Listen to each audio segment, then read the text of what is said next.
I think at that time rin kasi wala na yung losing culture eh. Nung Mm. pumasok sila, si June kasi naging medyo close kami nung he's serving his residency. Yeah. We used to train a lot together. Tapos dami niya bata pa siya noon, dami niya tinatanong sa akin, ganyan, dami niyang, he's really, parang he witnessed kasi yung before the culture change to after. So during the time na pumasok na rin si Bright, Mm. Juan, parang wala na eh. There's really a culture of losing kasi, or if you felt it during the first half of my UAP career. Pero when they Mm. came in, yeah, sanay na sila manalo, ayaw nila matalo. Pero nabuo na pa rin yung kursunada ng mga bata. When I left, Mm. Paul led it, Diego was there, sila Mm. Jarel, Jedo. So, na-translate na eh, na winning. So, yun, ang ano na lang, ang importante, actually sinabi ko nga kay Diego and kay Jello noon before, when I left, when I played my last game na, huwag niyo payagan bumalik pa sa dati. Kasi alam mo Mm. na nila yung dati. Huwag niyo payagan Mm. bumalik sa dati yung culture na nagawa na natin together. So yun, parang Mm. thankful rin naman ako na dire-diretso siya ngayon. I'm happy to see it naman.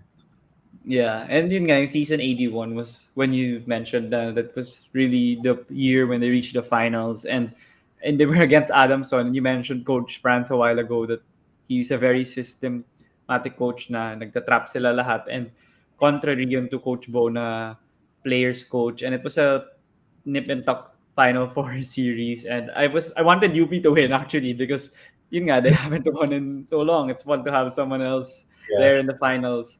And what do you think was the reason on UP finally overcoming the hump and beating a team like Adamson that was very methodical, and they had the system talaga in place compared to UP style that you mentioned? I think what got them over the hump was the ano na I think yun nga, I just point out yung culture na. Kasi at that point in time, ano na rin eh, because of the change nung last year ko siguro, my fourth year, malaki rin yung naging pagbabago sa support. And with the support, of course, in any basketball team, if you have support, you have good players, you have good talent. So nagtapat-tapat na lahat. Yung talent pool was there. Sila Bright. If I had Bright, man, oh my God. Bright, June Manso, si Juan, si Paul, di ba? If the talent pool was crazy na eh. So I think it just meshed together. And like you mentioned, because ang tagal na hindi nanalo, siguro we just wanted it way more. Na nothing to lose kami. Yung mga ibang Mm. contenders, iba kasi when you play, yung ibang contenders, they have something to lose kasi expected sila manalo. UP from Mm. nowhere. So I think it just all just came into place. Honestly nga, nakaka-goosebumps nga yung mga fans din ng UP, like solid yung support kahit sa volleyball nga nung time nga nila Tots Carlos na rin. At both sports, biglang ang dami na. Yeah. And nag-start na rin sa football din. So it's great that basketball was like, the stepping stone for the UP community to support the teams of UP. Pero yung moving on to that next year, yung season 82, yun nga, sinasabi mo yung support, sobrang laki na nung time na to. And that was when they recruited Richie and Kobe. But then, honestly, for you, since from an outsider point, since you're an analyst also, do you think that could also be a problem? Like the 2004 Lakers or the 2012 ba yun, or 13 when they had so many superstars. But then iba pa rin kasi yung pasok sila dapat sa role, and they coexist well together. So what's your thoughts on why UP lost in the Final Four then against UST? I think we can talk about it naman openly. It's just my opinion. But yeah, it Yeah. was surprising. Anyone naman can see eh, na parang there were too much stars in a team. On Mm-mm. paper, I covered the season, and I Mm. said it na rin naman when I was covering. On paper, UP is the most was at that time. UP was the most talented team on paper. Kobe, Richie, Juan, Mm. June, Bright, the second Mm. all-star for college. But Mm. in any team sport, having too much stars will always be a problem, and it was for UP.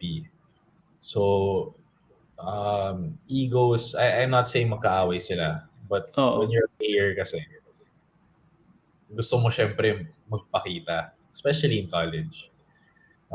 Sobrang bullshit yung mga, hindi, hindi, I'm for the team, ganyan. Come on, man. Everyone wants to Oo. make it to the PBA. You're not gonna Yeah. make it to the PBA being for the team, not Oo. scoring at diba? Mm. Let's not, let's not go there. Oo. So, see that time, I think that was a problem. I think rin na the talent got them by all their wins. But we all knew na, I think, nahihirapan rin na si Coach Bo kasi was a player's coach. And if you're a Oo. player's coach, di ba, if you have one star na Oo. buwaka katulad ko, ako lang, okay lang. Kasi mag-isa lang Oo. ako eh. But Oo. if you have five at the Oo. same time, mahirap na yun. So, Mm. tapat-tapat lang rin yung situation na I think, I felt like if they had more years together, siguro kung 2 years sila together, 3 years sila, that would have easily been a championship dynasty team. So from a coaching side, tingin mo nung season na yun, wala na sila masyadong mababago na major na, could have made them successful. It really needed more of continuity. Like Coach Tab in Ateneo, they lost their first season din. But eventually, they found Yeah. their rhythm in the next season. Hindi yung instant success. Kasi syempre, yung UP, no, nakuha niya yung big names, parang, kailangan mag-champion tayo ngayon, ganun. So, do you Yun. think wala na talagang, Yun rin, may expectations na rin. uh, So, it really plays eh. But that time, no. mm, No one move na sabihin mo na they should do this na lang instead of this would have made them way better. It would have taken time. It would have taken them to mm, become, to understand each other, team chemistry, mm, adjustment, ganyan. Eh, pero usapan natin yung Lakers eh. These guys are pros na. uh, Professionals na mga to. uh, Westbrook is a vet. LeBron is a vet. Anthony Davis is a vet. Frank uh, Vogel is an amazing coach. Pero uh, hirap pa rin sila. Ano ba yung uh, mga bata sa college na more. UAE? So much Oh, more. so much more. Uh,